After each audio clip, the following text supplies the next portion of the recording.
Salut à tous, moi c'est Frankie, développeur full stack web et mobile, et également spécialisé sur N8N. C'est ma première vidéo aujourd'hui, donc soyez clément, je vais sûrement bafouiller ou je vais faire des trucs pas trop professionnels peut-être. Donc je vous remercie par avance. Donc on va commencer. Aujourd'hui on va parler du RAG, l'embedding, la vectorisation. Et pour ça, on aura une première partie qui va parler de la partie théorique et une deuxième partie qui sera technique, où on va développer tout un système pour vous montrer comment tout ça fonctionne. Sans plus tarder, on va commencer. Donc là, je vais aller sur N8N. Donc, alors, qu'est-ce que l'ORAG? En fait, l'ORAG, pour faire simple, l'ORAG, c'est, je vous donne un exemple pour que vous compreniez mieux. Supposons que vous prenez un LLM, par exemple ChatGPT ou Claude, et vous lui demandez, voilà, c'est qui le président de la France? Il va vous répondre naturellement, Emmanuel Macron. Comment il le sait? Il sait parce qu'il a été entraîné avec les données qui contiennent les données du président Macron, tout simplement. C'est comme ça qu'il le sait. Par contre, si vous avez par exemple des animaux chez vous, un chien, un chat, si vous demandez au LLM, c'est quoi, quel est le nom de mon chat ou de mon chien, il ne saura pas répondre. Tout simplement parce que il n'est pas au courant de votre chat. Il n'a pas été entraîné avec ces données-là. Du coup, il sera obligé d'halluciner. Et c'est ainsi qu'il va vous donner des réponses fausses. Pour éviter ça, on va faire du RAG, donc apporter des données supplémentaires aux bases de connaissances dans LLM pour les compléter. Donc c'est comme ça que les entreprises fonctionnent, pour avoir leurs données en interne et éviter un maximum des hallucinations. Maintenant, on a parlé du RAG, on passe ensuite à la vectorisation. Donc la vectorisation, aujourd'hui on utilise beaucoup les bases de données vectorielles. C'est quoi la différence entre les bases de données vectorielles et les bases de données classiques? Alors la différence est au niveau du fonctionnement. Supposons que vous avez une boutique en ligne de vente de téléphone.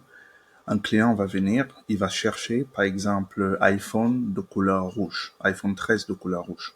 Ce qui va se passer, cette information, elle va aller être recherchée dans la base de données grâce à l'ID de ce téléphone, l'ID du produit. Sachant que l'ID, c'est comme l'identité du produit, ça ne bouge jamais, ça ne change jamais. Donc c'est ça. Pourtant, avec une base de données vectorielle, ce qu'on va faire, on ne va pas fonctionner avec l'ID. On va plutôt fonctionner avec le langage naturel. Par exemple, je veux un iPhone de couleur rouge, iPhone 13. On va envoyer la requête. Et ce qui va se passer, c'est que il y aura une recherche dans la base de données. On va faire correspondre de façon sémantique les données. Donc, on va regarder est-ce que dans la base de données vectorielle, il y a un téléphone iPhone 13 de couleur rouge. On fait correspondre les données et c'est ainsi qu'on va retrouver le résultat et on va le retourner. Donc, ça ne se passe pas avec des ID. C'est vraiment de façon sémantique ou, si vous voulez, avec le sens des mots que ça se passe. Du coup, on a défini à peu près les bases de données vectorielles et au niveau de leur fonctionnement, comment on stocke des données dans cette base de données vectorielle. On les stocke déjà par le chunk. C'est quoi le chunk? En fait, le chunk, supposons que vous avez un livre de 10 000 pages. Ce livre, ce qui va se passer avec les bases de données classiques, on va stocker le livre entièrement. Ce qui va faire que si, par exemple, vous recherchez une information qui se retrouve à la 901e page, ce qui va se passer, c'est que, de façon classique, on va parcourir toutes les pages. On va chercher votre information dans toutes les pages. Vous voyez bien qu'on va passer à première page, deuxième page, centième page, 200e page, etc. Et ça va prendre beaucoup de temps, beaucoup d'énergie, et ça veut dire que ce seront des coûts en plus, ou par exemple les performances en moins. Donc c'est ça qui va se passer. Par contre, si vous avez une base de données vectorielle, bah, ce qui va se passer, on va déjà faire le chunk. Le chunk, ça permet de faire quoi? On va découper notre gros livre en petits morceaux. Vous allez choisir la taille de ces petits morceaux-là. Ça, c'est le chunk. Dès que vous avez fait le chunk, vous allez passer à la deuxième étape qui est la vectorisation. Donc, on va transformer ces chunks, ces petits morceaux, en vecteurs. Quand on dit vecteur, qui dit vecteur dit coordonnées dans l'espace. Donc, ça veut dire que dans les bases de données vectorielles, comme le nom l'indique, les données sont stockées sous forme de vecteurs. Ça veut dire que pour partir, par exemple, d'un point A à un point B, on a besoin des coordonnées pour y arriver. C'est la même chose avec la donnée. Donc, le point de départ, ce sera par exemple la requête qu'on envoie, et le point d'arrivée sera le point précis de la donnée que l'on recherche dans la base de données en utilisant les vecteurs pour y arriver. Donc, pour faire simple, c'est ça. Donc là, on a déjà fait notre petite partie théorique. On passe ensuite à la partie technique. Donc là, on passe sur N8N. Du coup, pour les nœuds, je ne vais pas expliquer tous les nœuds, mais je ferai l'effort d'expliquer les nœuds les plus importants. Alors, donc là, on prend ce nœud. C'est un nœud tout simple, il permet de déclencher notre système. Sachant qu'en production, ce n'est pas celui que l'on va utiliser, on va utiliser un autre nœud. Donc là, nous, ce qu'on va faire, on va apporter de la donnée qui n'a jamais existé à notre système. Et cette donnée, je vais la créer avec un LLM. Ici, j'utilise Claude. Alors, sur Mammut IA. Donc, je fais tout simplement, excusez-moi, je fais tout simplement ce petit prompt pour qu'il me fournisse, on va dire qu'on est une boutique qui vend des produits qui n'ont jamais existé. Donc, j'ai fait ce prompt et là, ce sont nos produits. On a nos produits. Ce qu'on va faire, on va copier. On copie tout ça. Dès qu'on copie, on arrive sur Word. Alors, j'arrive ici, je colle tout ça ici tout simplement. Et je vais sauvegarder sur le PC sous le format PDF. Dès que j'ai ça dans le PC, je vais venir sur Google Word, ou Google Chrome, pardon, sur le Drive plutôt, excusez-moi. Donc j'arrive sur le Drive et donc là, on y revient. Ce qu'on va faire, on va chercher boutique, dont je l'ai déjà stocké sur Google Drive. Du coup, je fais ma recherche ici. Voici le document que je souhaite apporter, que je veux apporter à mon système. Donc, je clique dessus. Le nom, il est bien là. On a notre document, ok.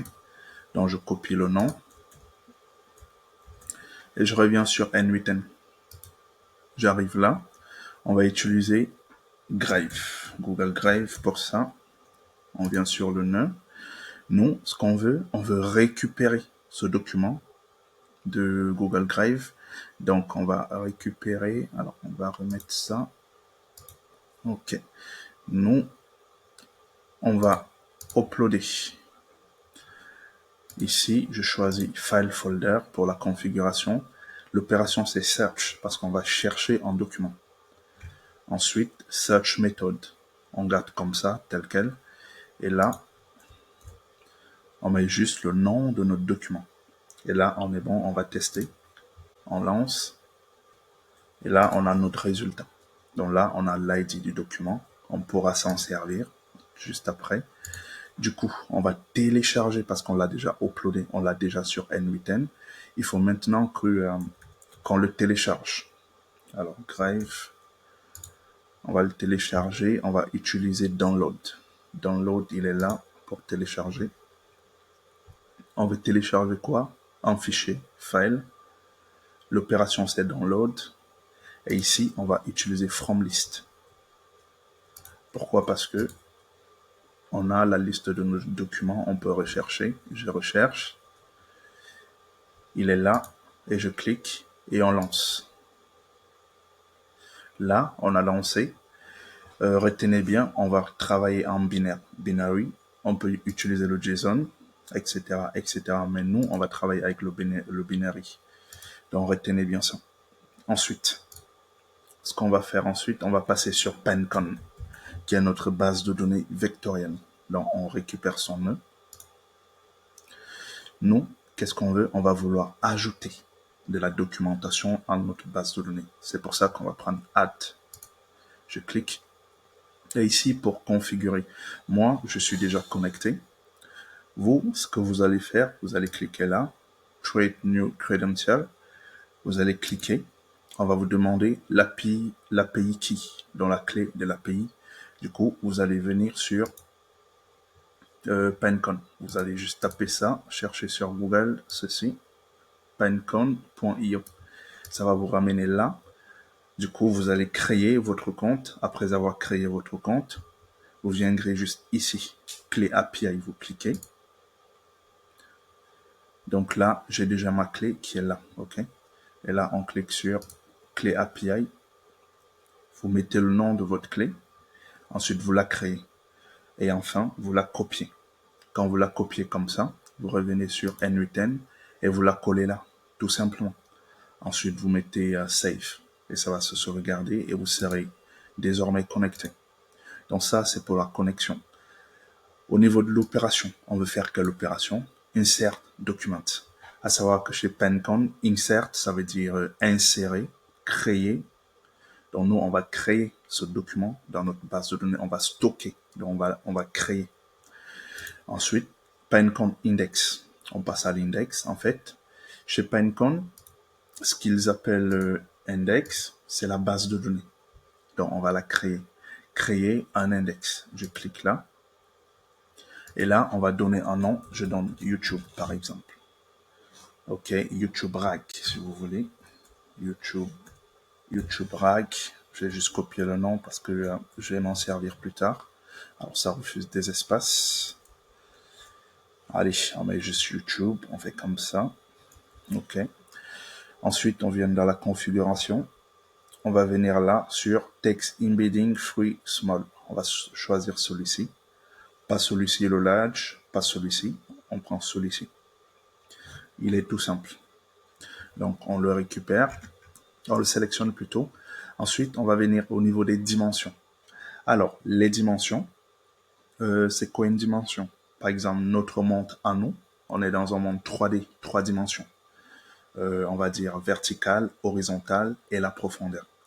Par contre, les données, elles ont besoin de plus de dimensions parce qu'elles sont très, très, très complexes. Donc, ce sont des configurations qu'on va devoir mettre au niveau des données. D'où on va choisir la configuration la plus haute parce qu'on veut avoir des données assez complexes. On ne sait jamais. Donc, choisissez toujours cela. Donc, je choisis ça. Ensuite, je passe là. On va garder AWS. On va garder aussi ceci. Vous voyez, les autres, ils sont verrouillés. Pourquoi? Parce qu'on est sur une version gratuite. Donc, on choisit le premier. Ensuite, on va créer l'index. Donc là, notre base de données, elle est déjà créée. On est bon. On retourne sur N8N. On vient continuer notre configuration. Je clique juste là. Vous voyez, on a Pinecone index. Quel index on souhaite? Quelle base de données on souhaite? Celle-ci, YouTube, celle qu'on vient juste de créer. Je clique. Là, on est bon. Vous voyez, là, on a Embedding Batch Size. Ça veut dire quoi? En fait, si je reprends l'exemple de notre livre de 10 000 pages, ce qui va se passer, c'est que on va peut-être faire 5000 petits morceaux ou peut-être 1000 petits morceaux, vous voyez.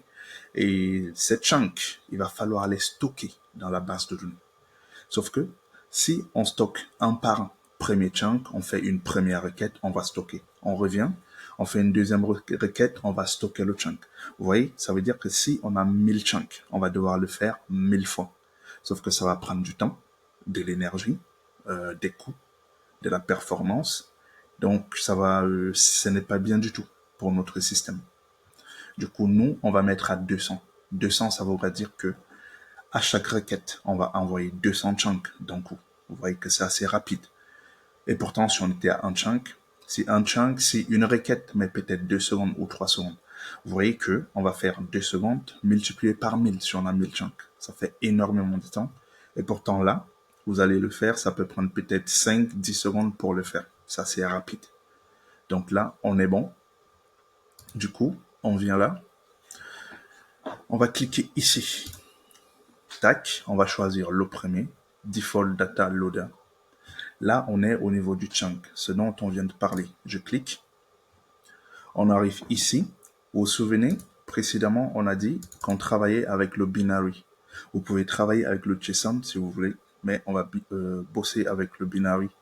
Donc, je viens, je double-clique, je vais choisir Type of Data. On va prendre binary, je récupère. Ensuite, Mode. Ici, on a deux choix. On va garder le premier. Comme vous le voyez, c'est Load All Input Data. En fait, ça va lire tous les types de données. En tout cas, une grande partie. Donc, on va toujours le choisir. C'est la solution sécurisée, on va dire. Sécurité plutôt. Ensuite, on a Data Format. Data Format, c'est le format de la donnée. Du coup, on va choisir le premier aussi. Vous voyez, on a plusieurs types de données. Si par exemple, vous travaillez en JSON, vous pouvez choisir JSON. Sauf que nous, on va pas s'emmerder. On va choisir le premier. On choisit le premier parce que ça englobe un grand nombre de formats. Ensuite, text splitting. C'est quoi? En fait, c'est le chunk en lui-même. Donc, splitting, on sait que splitter, c'est couper. Donc, ce sont les morceaux. C'est là qu'on va choisir le type de chunk que l'on veut faire. Du coup, on va choisir toujours le premier. Donc ça veut dire quoi quand on voit le 1000? En fait, ça veut tout simplement dire que chaque chunk aura 1000 caractères. Donc, chaque morceau aura 1000 caractères. OK? Et le 200, ça signifie quoi? Ça signifie que, supposons que vous cherchez une information. Cette information, elle est contenue, par exemple, sur deux morceaux. On est d'accord? Du coup, le premier morceau, il va contenir une première partie de l'information et le deuxième morceau va contenir une deuxième partie de l'information. Sauf que entre les deux, il n'y a pas de transition. Ça se coupe net. Donc, pour éviter ça, les 200 vont compléter le morceau manquant pour éviter des coupures secs. Donc, c'est à ça que les 200 servent. Donc là, on est plutôt bon. On a fini la configuration de notre chunk. Du coup, on passe à l'embedding. L'embedding, on l'a vu précédemment. En fait, on va maintenant transformer ces chunks en vecteurs, c'est-à-dire en chiffres, pour pouvoir les stocker dans la base de données vectorielle. Du coup, on va choisir, on a plusieurs fournisseurs. Moi, je travaille déjà avec OpenAI, donc je vais choisir ça. Et là, vous laissez comme tel. Pourquoi? Parce que dans la base de données, vous vous souvenez, je vous avais parlé du fruit Small. Donc, c'est lui qu'on va choisir. On a les trois là. Si on avait choisi le large dans la base de données, on devait choisir aussi large. Ça allait fonctionner. Donc, nous, on est parti sur le small. C'est ce qu'il propose par défaut. Donc, on va dessus. Là, on a fini notre configuration. On va ensuite tester. Donc, on va lancer. Je lance.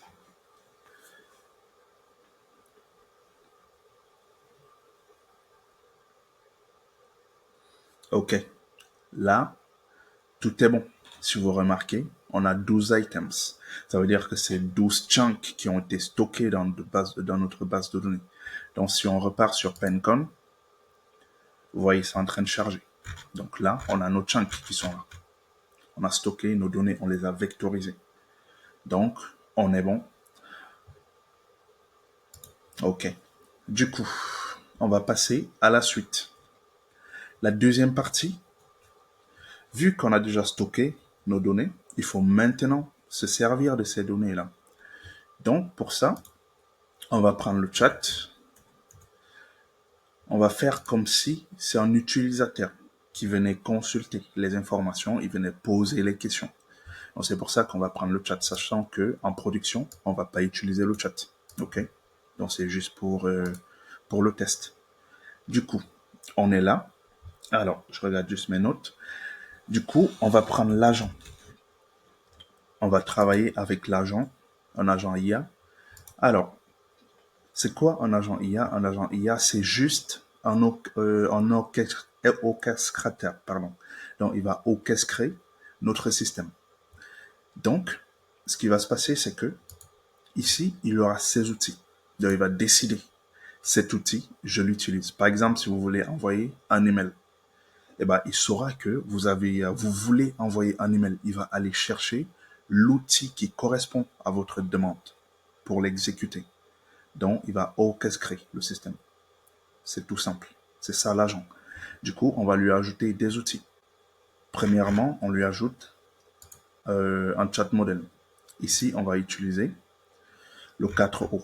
4O mini, parce que c'est le moins cher. Ensuite, je me connecte, je choisis mon compte. Et là, on est bon. On a déjà notre modèle. Ensuite, il a besoin d'une mémoire. On va choisir ça. Simple Memory. Alors, la mémoire, elle sert à quoi? La mémoire, elle permet juste de garder le contexte de la discussion. C'est pour que l'agent ne soit pas hors sujet. C'est tout simplement, il aura l'historique de la discussion. Ensuite, le dernier outil, c'est là qu'on va repartir au niveau de PineCon. Donc, on va choisir. Ici, ça n'y est pas. Donc, on va rechercher question, celui-ci. Alors, excusez-moi, je prends juste mon chargeur. Donc, c'est ce nœud qu'on a choisi. Answer question, vous voyez. Donc, lui, je l'appelle un mini-agent. Donc, vous voyez, il a ces deux outils. On va lui ajouter. Déjà, on va le configurer. D'ailleurs, au niveau de la configuration du memory, ce qu'on va faire, on va laisser connect chat Krieger node. Pourquoi? Parce que on a un chat qui est connecté ici. C'est pour ça que on va laisser ça comme ça. Par contre, si ce n'était pas un chat, si c'était un autre nœud, on allait choisir celui-ci. Donc là, on est bon. Et là, c'est la longueur du contexte. On laisse par défaut parce qu'ils estiment que ça fonctionne bien comme ça. Donc, on va laisser comme ça. Ensuite, on va configurer notre nœud. Donc, on va lui donner un tout petit prompt pour lui dire, ah oui, d'ailleurs, j'oublie, notre agent, on n'a pas fini sa configuration. Donc là, on a en premier prompt le prompt message. Donc c'est ici que votre question va arriver. Donc c'est comme si l'utilisateur, il avait envoyé son prompt, sa requête. Maintenant, il faut que l'agent sache ce qu'il doit faire. C'est pour ça qu'on va venir dans Options, System Message. On choisit ça. Et on va choisir, je vais récupérer le prompt que j'ai mis de côté. Ok. C'est juste en prendre vite fait. Hein. C'est pas en prendre vraiment poussé. C'est juste pour les tests. Donc on peut faire bien mieux.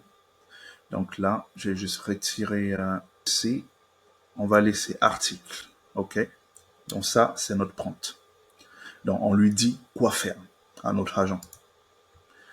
On a fini la configuration de notre agent. On revient ici. On va configurer ensuite notre mini agent. En fait, lui, son rôle. Alors je termine déjà. Après, je vais vous expliquer. Donc j'ai récupéré le prompt. Alors.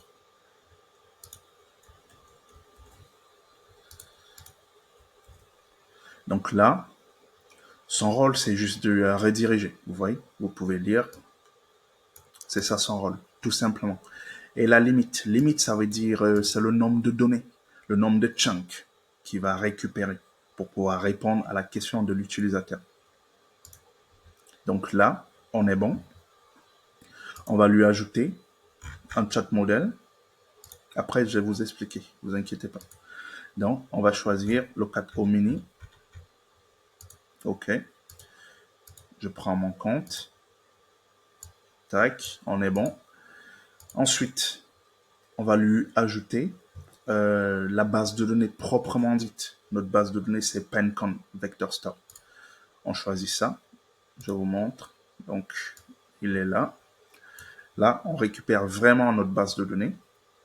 Maintenant, on va la configurer. Ici, on est déjà connecté. Alors, vous avez plusieurs choix. Alors, le premier, ça veut tout simplement dire si vous voulez récupérer toutes les données de votre base de données. Nous, c'est pas ce qu'on veut. Ici, si on veut créer de la donnée dans notre base de données, c'est pas ce qu'on veut. Nous, ici, on veut plutôt en récupérer une partie. Donc, c'est pour ça qu'on va laisser celui par défaut. OK? Donc, on le laisse. Ensuite, vous voyez, on revoit PineCon Index. Donc là, on va choisir notre base de données qui est YouTube. Donc là, la configuration, elle est terminée pour ce nœud. On passe au dernier nœud. Le dernier nœud, c'est l'embedding. On choisit OpenAI et je sélectionne ça et on laisse toujours notre Shui Small. Et là, on a terminé. Donc là, je vais vous expliquer le flux de la donnée. Ce qui va se passer, c'est que la question, la requête de l'utilisateur, elle va arriver par là. L'agent, il récupère la requête, il analyse la requête, il se dit, voilà, quel outil vais-je utiliser pour répondre à cette requête? Eh ben, il va passer par là, premièrement. Il envoie le chat modèle, notre LLM, il récupère la donnée, il va comprendre la question. Dès qu'il a compris la question, il renvoie la donnée à notre agent. Notre agent va stocker cette question, ce contexte dans la mémoire. Ensuite, si la donnée, elle correspond à notre base de données, si elle est contenue dans la base de données, si elle est susceptible d'être contenue dans la base de données, eh ben, ça sera redirigé ici.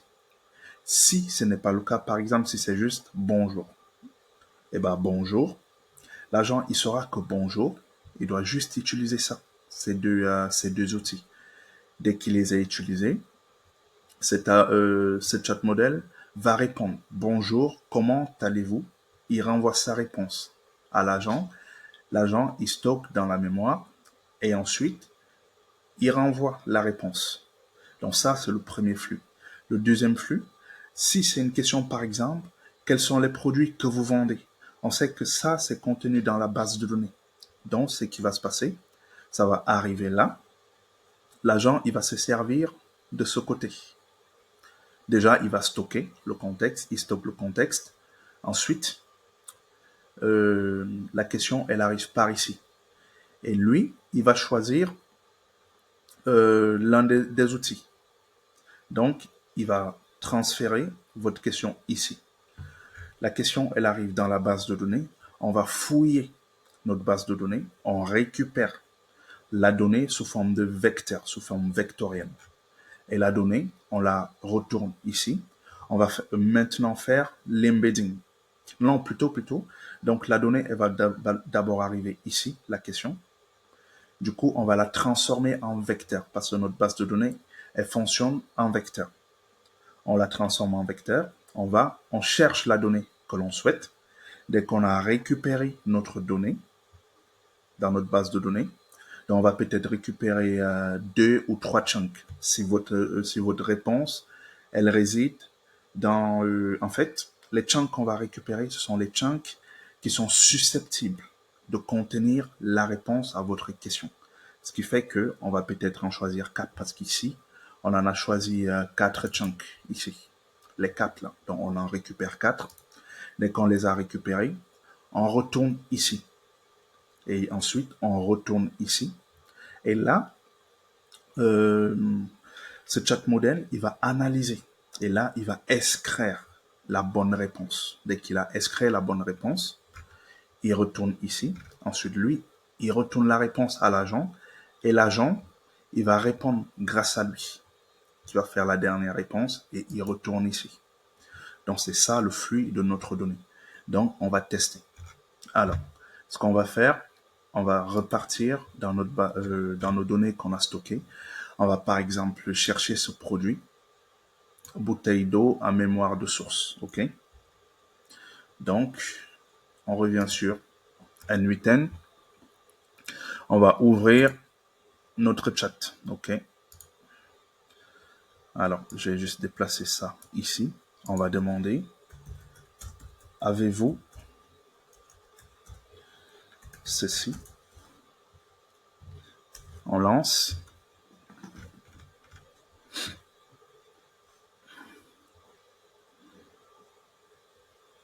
OK. Donc là, ici, vous voyez, on a notre réponse qui a été générée. Et tout le système s'est activé. Donc, grosso modo, c'est ça le RAG. Donc là, vous connaissez déjà exactement comment fonctionne le RAG, tous les concepts du RAG. Il y a plus de secret. Donc, je vous remercie et n'hésitez pas à me retourner vos questions ou si vous voulez que je détaille encore plus certaines parties, il n'y a pas de souci, je le ferai. Ou si vous voulez les workflows, je pourrais vous les envoyer soit par email ou par un autre moyen. Et likez la vidéo et partagez. Merci. Ok, j'ai juste oublié une précision. Donc, pour aller plus loin, l'étape au-dessus, parce qu'en fait, j'ai remarqué que sur YouTube, beaucoup de YouTubeurs ne traitent pas ce cas-là. Ils s'arrêtent juste sur le cas qu'on a fait, c'est-à-dire stocker un document et fouiller et récupérer les informations de ce document. Ils s'arrêtent juste là. Alors, l'étape au-dessus serait de faire quoi pour aller plus loin, supposons que, je ne sais pas, moi, vous êtes peut-être dans une marketplace ou peut-être les employés d'une entreprise. Chaque employé a son dossier, vous voyez.